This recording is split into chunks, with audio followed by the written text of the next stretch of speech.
All right, we've made some changes to our clinician profitability tool to make it more helpful. So, a quick walkthrough here for how to use it so that you can jump in here and get your numbers in here for your therapy practice right away. So, I'm on the full team tab. There are a couple different tabs here. This is the one that I would start with just because this is going to give you the view of your whole team. Now, I will say if you have a very large team, maybe just first do this with a small portion of your team and then you can build out the rest of the team. But if you have under 10 clinicians, even under 15 clinicians, I'd put them all in here. If you have over that, maybe just start with one location or one part of the team, and then you can build out everybody else later.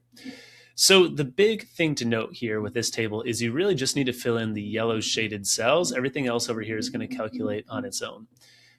So really what you're going to do, first of all, just put in your therapist names, put in their comp type, either split or salary.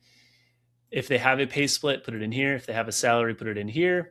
And then you can put in their average visits here. I would say, yeah, probably do like a 6-month average, maybe a 3-month average. But you can put that in right there on that side. All these other calculations over here are going to fill in. Then down here, you can input your own values as well, like your average session fee across the practice. You actually don't need to worry about the pay split one. Let me just remove that. And then you can put in your employer payroll tax rate, which is probably somewhere between 8 to 10%. If you have a 401k match, put that in. If you have health insurance, put that in. And then your average monthly operating expenses would be your average amount of expenses in the practice for everything else besides therapists. So rent, office supplies, admin, advertising, meals, software, everything besides therapists and their all-in cost, meaning their pay and their benefits, should be in that average monthly operating expense cost. So put that in. Any of these values that you update will update the other numbers. So like if we put 250 here for health, you can see that it updates in there as well for us. Same thing with session fee, all those things. So update all those, get those as close as you can to your real numbers, update these, and then this should all update. Now, what will happen once you do that, once you have your real numbers in here, is you'll get a good view on the profitability by clinician, as well as a lot of averages and numbers like that. So basically what's happening here is we're getting revenue, which is just average or session fee times average visits. The pay is going to update here based on the situation you have over here. So if it's a split or a salary, taxes are going to come in here based on your tax rate. Health benefits, 401k will pull in, and then total comp is going to be basically the total cost of that person for that month. Everything on here is monthly. So that's the full cost of that therapist for the month. Practice pay is going to show you basically the revenue minus the total comp. And then your operating expenses are going to get in here. So it's going to take 12,000 split evenly amongst all of your clinicians. Practice profit is going to be basically practice pay minus operating expenses. That's going to be how much you're actually keeping after each therapist has covered their share of the expenses for the practice. So we believe that every therapist should cover not only their own pay, but also some sort of version, some slice of the pie of all the other expenses, the rent and the advertising, the admin and all that. If they're not covering that, there's going to be no profitability, right? So each therapist needs to cover their chunk of the operating expenses. That's right here. And then what's ever left over after payroll and operating expenses is going to be your practice profit. And that's this number here. You're going to have profit margin, which is basically profit divided by revenue. This ideally should be about 20% per therapist. So that's going to be right there as well. And then cost of goods is going to be basically their total cost divided by revenue. And that should be 60% or less. And that tells us what's the total cost of having that person here. Another way you could say this is cost of service, if cost of goods is confusing, means the same thing. What's the percentage of revenue that's going towards paying the therapist to do the work? And again, this is a great apples to apples comparison that we use across therapy practices. This should be 60% all in or less, ideally less. If you're like 52, 53%, that's amazing. If you're like 30%, you're probably too low and you're maybe underpaying, though that's not usually a problem that we see. So usually mid 50s is good for that. You can see here we have somebody at 58%. Everybody else is in the 60s, 70s, or the owner is, over 100%. If you're an owner, that's okay. We're not concerned about you being super profitable. But somebody else needs to make up for that, right? And then with leadership, someone who's maybe doing practice management but has some sessions as well, we ideally would want their profit to be about break even, or even at least just to cover their own total comp. So if you have a little bit of a loss on some leadership, that's okay as well. So that's the first thing you're going to look at is what's the profit per therapist? What's the cost of goods per therapist? That's going to tell you really like which pay structures are working for the practice, which are not. You also can mess around with the visits here so you can get an idea of like what's the break even point for a therapist. Like if we look at Sam here, Sam is slightly negative as far as profit. If we go to 55 visits, almost 60 visits, we can see that break even point for Sam, right? So you can find how many sessions does each therapist need to get to be in a place of profitability, right? So that's a great, helpful piece to figure out on that side. Down here is a lot of helpful numbers, averages basically. So like dollars per visit on average, revenue per clinician on average. Same thing for all these here. This over here is going to be really helpful. What's my profit per visit? That's a great number to know to work backwards. If you're trying to get to a certain profit goal, like let's say you're trying to get to $10,000 in profit in a month. Well, if I take out my calculator here, I can just do 10,000 divided by $3. I need to do at this rate 3,000 sessions to get to 10,000 in profit.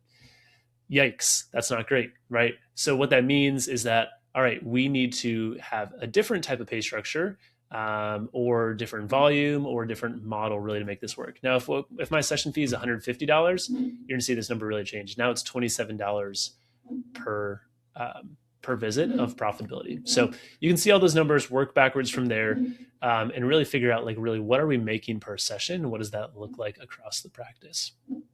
So that's the full team view. That's going to give you really the best view of the whole team. You can mess around with any of these numbers to figure out, how all of this works. The one thing that this formula may not be showing right now is if you have an hourly rate and how to pay that out. Basically, if we did that, pretty simple. We could just hard code over this formula. So we could say, whatever the base rate is, like let's say $60 times visits, and do it that way. So if you have an hourly rate, that's great as well, and you could put that into easily figure that out. I would probably just not mess with this comp type, then just put it in that way. So that's going to give you the full team view, profitability, cost of goods, all those good things on that side. That's the full team view. Once you've done that, you can go over to this benchmark scorecard tab, and this is going to give you an idea of how your practice scores against the benchmarks that we look at across all practices. So generally, we want cost of goods to be 60% or below. We want operating expenses to be 20% or below, and we want about 20% left over for owner's pay and profit. So you see here, it's 60, 20, 20 benchmarks. That's what we're talking about. 60 cost of goods, 20 OPEX, 20 profit / owner's pay. So what you'll do is you'll put in your numbers up here in the yellow shaded. You can put in the month that it is, collections, which is cash that actually came in to your bank account, cost of service, that's your total therapist cost, operating expenses, that's the total operating expenses. And these are sub-accounts of that, so these are going to be part of this larger number here. So admin, rent, and then number of clinical seats. What's going to happen then is everything's going to fill in here and give you an idea of on your benchmarks, how close are you? How close is your practice to the actual benchmarks, right? So cost of goods, are we over that 60% target? Operating expenses, are we over that? It's going to give you a target for rent and for admin as well, and then profits. So it's going to give you a quick guess at all of that. And then it's going to give you an idea of the per seat math, right? So per clinician, per therapist, what's the overhead each of them is carrying? What's the profit per therapist, average profit? Or this is actually the profit for the whole practice. Profit per therapist, profit you would have if you're at your 20% target, and how far away you are from that. So it gives you kind of that quick glance. Where are we compared to some of these benchmarks? Gives you an idea of how all that looks. Moving on to the other tabs, if you want to look at just one pay structure, zero in on it, you can do that on this one. This is going to give you either a split or an hourly rate. You can just see everything all there. And the other nice thing that we included on this is kind of the employee side. So you can see what your employee actually is going to take home after taxes. If you go back over here, you can adjust their tax rate and everything here to get kind of a different view. So if you're doing a pay structure change, anything like that, you could use this tab to get an idea of like, all right, my therapist right now is making this much. If we move to this model, how much do they make here? So that's kind of helpful there. In that same vein of thought, if you want to give your team some sort of calculator to figure out what they're going to make after a pay transition, anything like that, use this employee-facing calculator.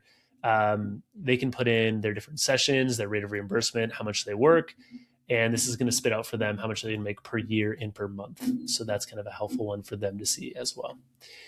And then this here is our historical sheet. We use this for all of our clients for them to kind of see all the numbers all in one place. So what you can do is you could put in all of your numbers from QuickBooks here: revenue, cost of service, which is that therapist cost, operating expenses, profit, and then you have a bunch of percentages, which are nice to see. You also have a tax liability calculator. We just put out a YouTube video and newsletter on this.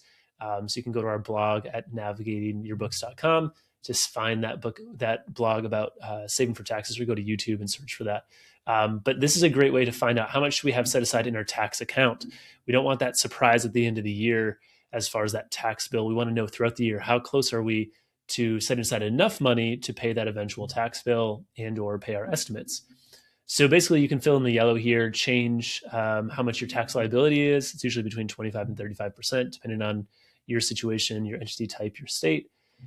Gray box is going to calculate on its own. You can put in how much you've paid into estimates, how much you have in your tax account, and it's going to tell you how much more you need to set aside.